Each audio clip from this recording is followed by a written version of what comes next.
Selecting the correct fuse for motor branch circuit protection is essential for preventing damage to the motor and ensuring electrical safety. For a 1 horsepower, 3-phase, 208-volt square cage motor, a 20-amp non-time delay fuse can be an appropriate choice for branch circuit short circuit protection, in accordance with the National Electrical Code. The National Electrical Code provides guidelines for motor circuit protection.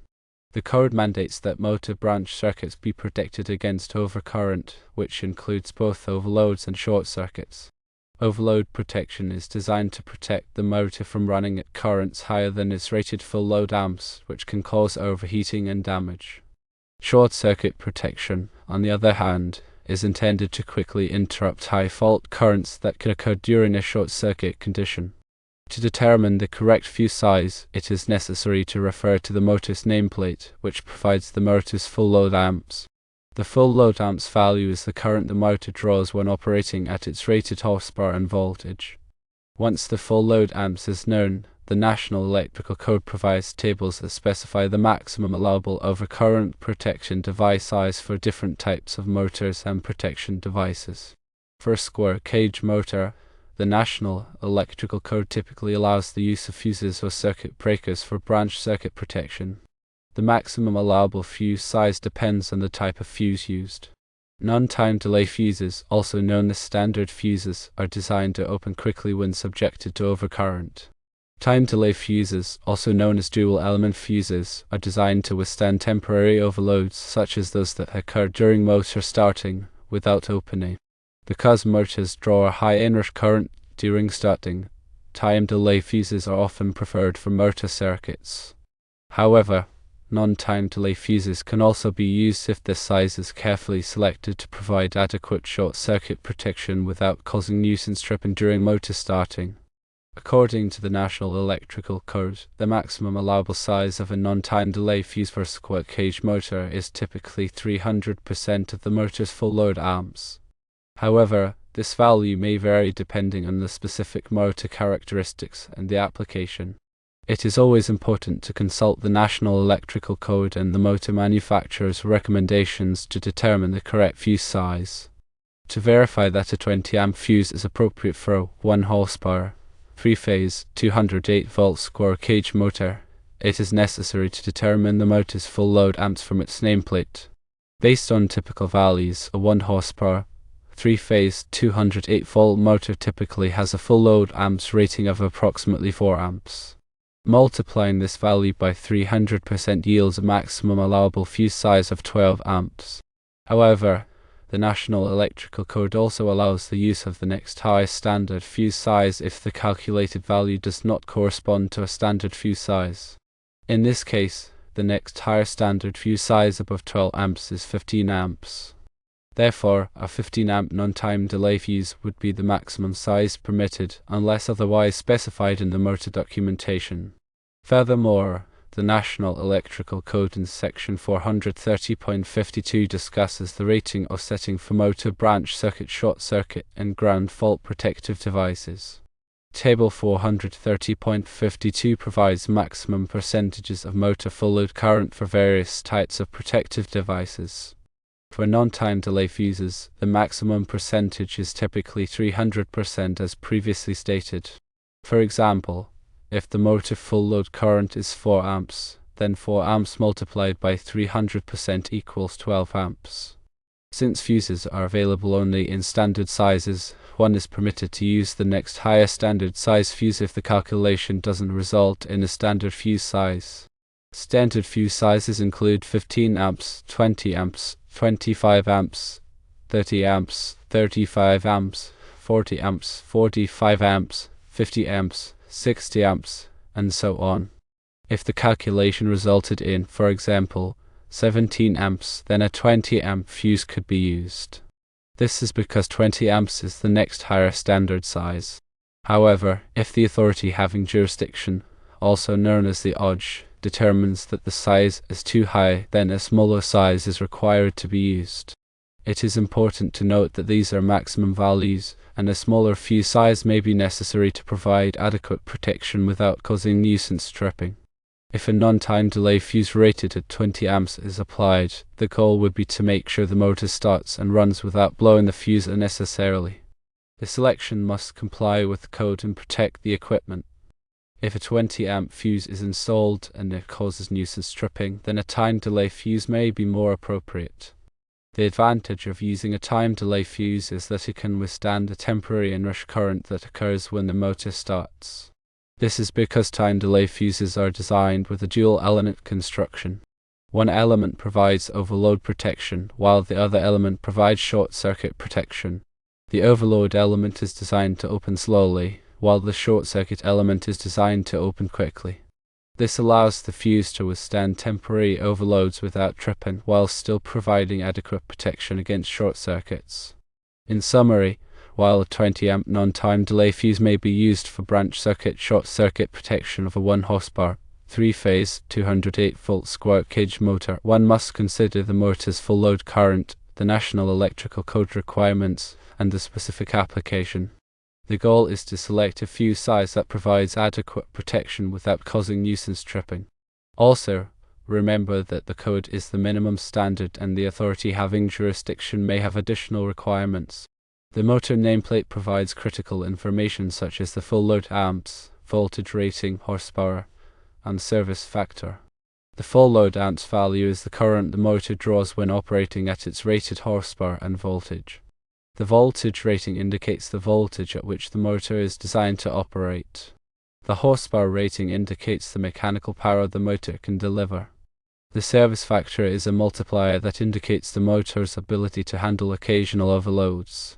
When selecting a fuse for motor protection, it is important to consider the motor's service factor.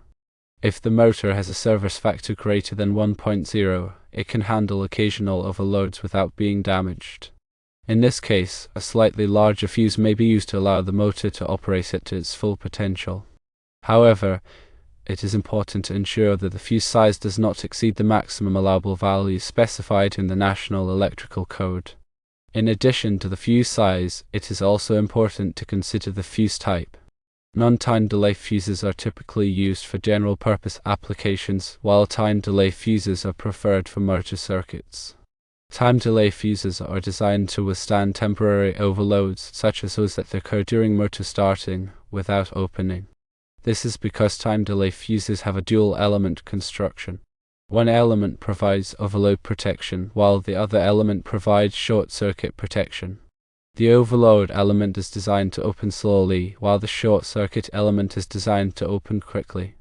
This allows the fuse to withstand temporary overloads without tripping, while still providing adequate protection against short circuits. When selecting a fuse for motor protection, it is also important to consider the interrupting rating of the fuse. The interrupting rating is the maximum amount of current the fuse can safely interrupt without being damaged. The interrupting rating should be greater than the available fault current at the point of application. The available fault current is the amount of current that would flow in the event of a short circuit. The available fault current can be calculated using a fault current calculator or by consulting with a qualified electrical engineer. The location of the motor is also an important consideration when selecting a fuse. If the motor is located in a hazardous location such as a Class 1, Division 1 area, a special type of fuse may be required. Hazardous locations are areas where flammable gases, vapors, or dust may be present. Fuses used in hazardous locations must be approved for use in those locations. In addition to fuses, circuit breakers can also be used for motor protection. Circuit breakers are electromechanical devices that automatically interrupt the flow of current in the event of an overcurrent or short circuit. Circuit breakers offer several advantages over fuses. Firstly, circuit breakers can be reset after they trip, while fuses must be replaced. Secondly, circuit breakers provide both overload and short circuit protection in a single device. Thirdly, circuit breakers are available with a variety of trip characteristics, which allows them to be customized to the specific application. When selecting a circuit breaker for motor protection, it is important to consider the motor's full load amps, the National Electrical Code requirements, and the specific application. The circuit breaker must be sized to provide adequate protection without causing nuisance tripping. The circuit breaker must also have an interrupting rating that is greater than the available fault current at the point of application. There are several different types of circuit breakers that can be used for motor protection. These include inverse time circuit breakers, instantaneous trip circuit breakers, and adjustable trip circuit breakers. Inverse time circuit breakers are designed to trip faster as the current increases. Instantaneous trip circuit breakers are designed to trip immediately when the current exceeds a predetermined value. Adjustable trip circuit breakers allow the user to adjust the trip current and time delay settings. The choice of circuit breaker type depends on the specific application and the desired level of protection. In summary, selecting the correct fuse or circuit breaker for motor protection is essential for preventing damage to the motor and ensuring electrical safety. It is important to consider the motor's full load amps, the National Electrical Code requirements, the specific application, and the available fault current. Consulting with a qualified electrical engineer is always recommended to ensure that the correct protection device is selected. Also, proper installation and maintenance of fuses and circuit breakers are critical for ensuring their proper operation. Fuses should be installed in approved fuse holders and should be properly tightened. Circuit breakers should be installed in approved enclosures and should be periodically inspected to ensure that they are functioning properly. Regular testing of fuses and circuit breakers is also recommended to verify their performance. Testing can be performed using a fuse tester or a circuit breaker tester. These testers apply a known current to the device and measure the time it takes for the device to open. If the device does not open within the specified time, it should be replaced. Motor control centers, often abbreviated as MCC, are commonly used in industrial and commercial facilities to control and protect motors. A motor control center is a modular assembly of motor starters, circuit breakers, fuses, and other control devices. Motor control centers offer several advantages over individual motor starters. Firstly, motor control centers provide a centralized location for all motor control and protection devices. Secondly, motor control centers simplify wiring and installation. Thirdly, motor control centers offer a high degree of flexibility and can be easily reconfigured as needed. When selecting a motor control center, it is important to consider the number of motors to be controlled, the horsepower of each motor, and the voltage and current requirements. A motor control center must be sized to accommodate the total load of all the motors. The motor control center must also be approved for the location in which it will be installed. In addition to motor starters, circuit breakers, and fuses, motor control centers may also include other control devices, such as motor overload relays, pilot lights, and push buttons. Motor overload relays are designed to protect motors from overloads. Pilot lights indicate the status of the motor, such as whether it is running or stopped. Push buttons are used to start and stop the motor. Proper grounding of motor circuits is also essential for electrical safety. Grounding provides a low impedance path for fault current to flow back to the source, which helps to protect personnel from electric shock. The National Electrical Code specifies the requirements for grounding motor circuits. The grounding conductor must be sized according to the size of the circuit conductors. The grounding conductor must also be properly connected to the grounding electrode system. Regular inspection and maintenance of motor grounding systems are essential for ensuring their effectiveness. Grounding connections should be checked for tightness and corrosion. Grounding conductors should be inspected for damage. If any problems are found, they should be corrected immediately. Arc flash is a dangerous electrical hazard that can occur when a short circuit occurs in electrical equipment. Arc flash can cause severe burns, blindness, and even death. The National Electrical Code requires that employers perform an arc flash hazard analysis to determine the potential arc flash hazards in their facilities. The arc flash hazard analysis should identify the potential arc flash boundaries and the personal protective equipment required for employees working within those boundaries. Employees who work on energized electrical equipment should be trained on arc flash safety procedures. They should also wear appropriate personal protective equipment, such as arc-rated clothing, gloves, and face shields. Lockout tagout procedures are also essential for preventing electrical accidents.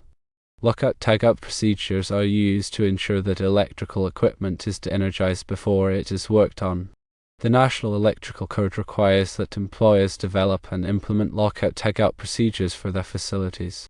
Lockout-tagout procedures should include steps for identifying the energy sources, isolating the energy sources, locking out the energy sources, and tagging out the energy sources.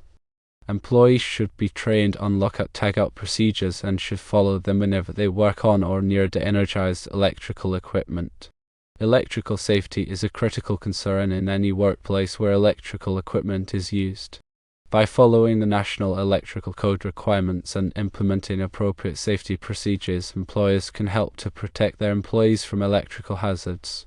This includes providing adequate training, personal protective equipment, and lockout-tagout procedures.